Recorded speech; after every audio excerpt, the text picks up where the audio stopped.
Hi, I'm Sultana Jones. I've been reading to you from the Diary of Leeann Little. It's a story that I've written, and I'm going to go ahead and pick up from where I left off.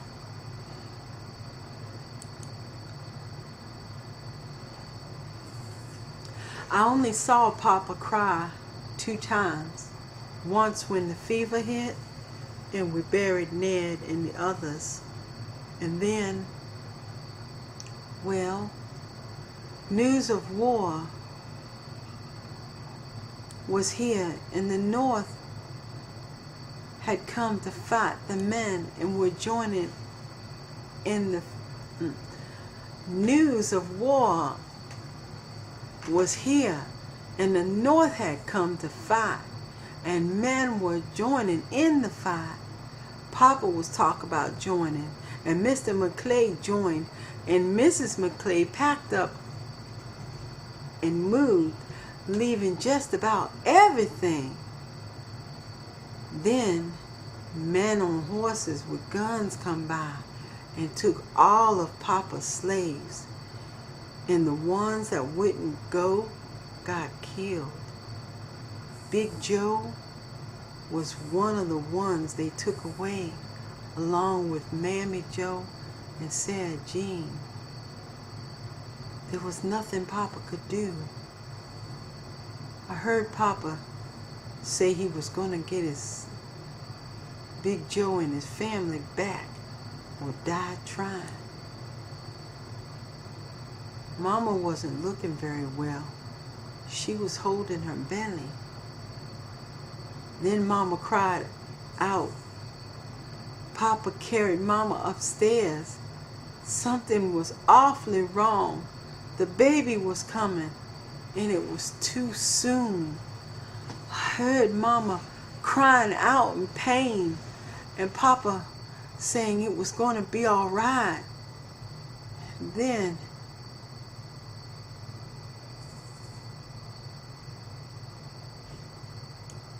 I heard Mama say to Papa, "I love you, Seymour Little." And then everything was quiet.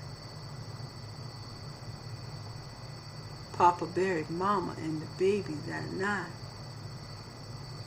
And that was the second time I ever saw Papa cry. I cried too. I loved Mama.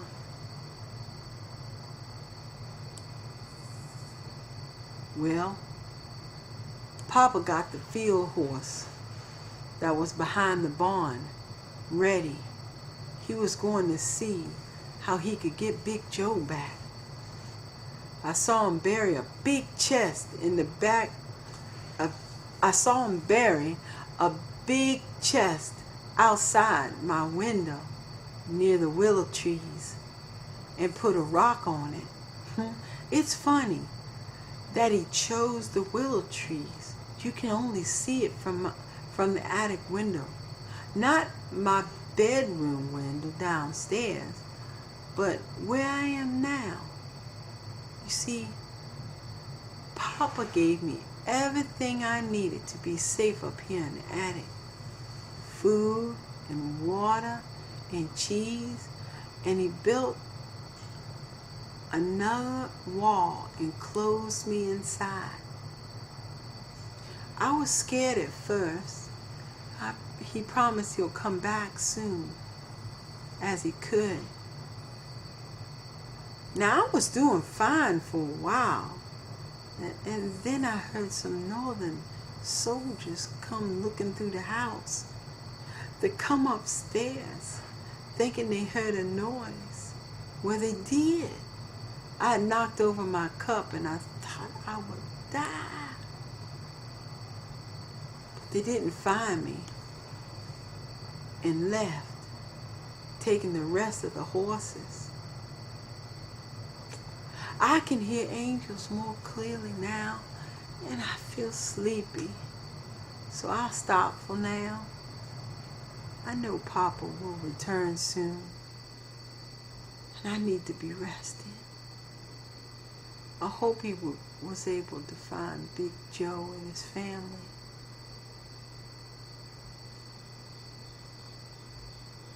The two of us just sat there with tears in our eyes, almost afraid to read the next entry. I turned the page.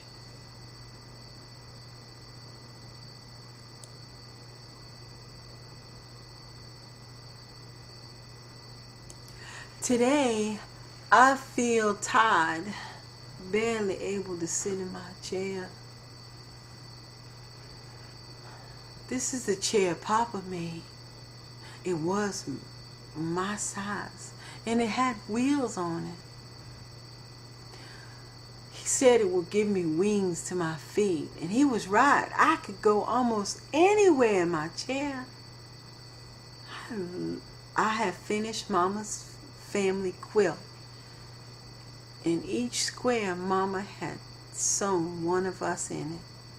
There was Papa and Mama and me and Big Joe and Mammy and Sarah Jean, and the others were all standing around in a circle with the house in the middle. I'm not as good as Mama, but I was able to sew a fine border, and I used my own blanket on the back. I'm on my last bit of meat and bread. For this, O Lord, I give thanks. Amen. Papa always told me to give thanks for everything. Let me see. I remember one time when Mama said, "Mammy, put out your best china and fix the big old turkey in the back. Everyone's coming to our house for supper."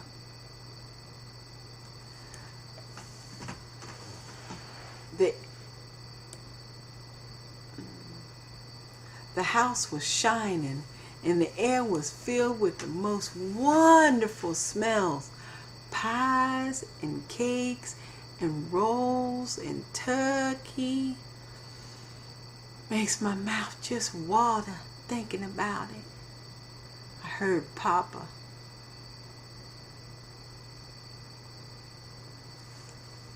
"Papa," I heard Mr. Pete calling me. He opened up the little door and walked in carrying the biggest basket. It was filled with all my favorite things. He said he thought I'd be getting a little hungry right about now, and asked if I'd like hot turkey with cold lemonade. We ate and laughed together, and when I was tired, he lifted me out of my chair and put me in the bed. Dear Lord, please watch over Papa, Big Joe, and Mammy, and Sarah Jean too.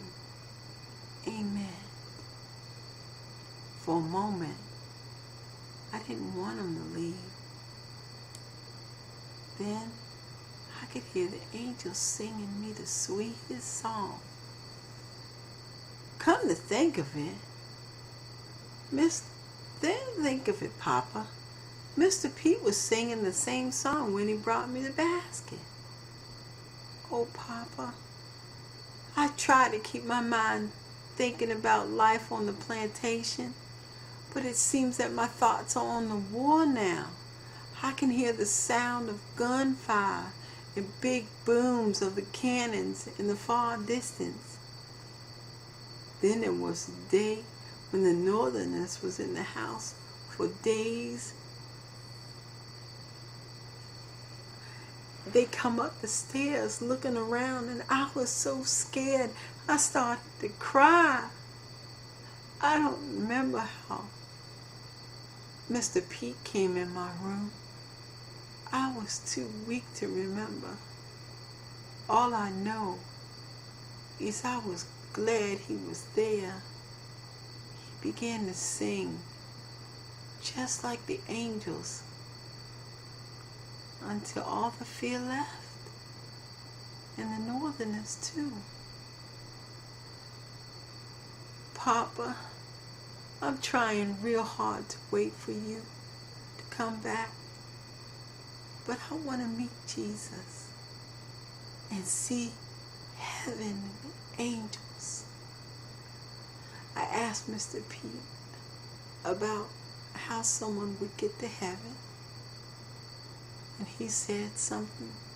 He said the same thing you would say. Trust in God with all your heart and do what He says to do. Be good to all His creation. Papa, remember the blessing you gave the day we killed the big turkey in the back? Do you remember what Mr. McClay said after you asked God to bless your slaves? He said that slaves don't deserve God's blessing. And you know, Papa, none of us did. God don't bless you on account of you deserving it or not. It's only because He loves you. Mr. McClay didn't like it at all. Not only did we eat good that day, but you made sure Big Joe and the others had plenty too. Those sure was happy days then. Seems so long since you left, Papa. This will be my last entry. I'm almost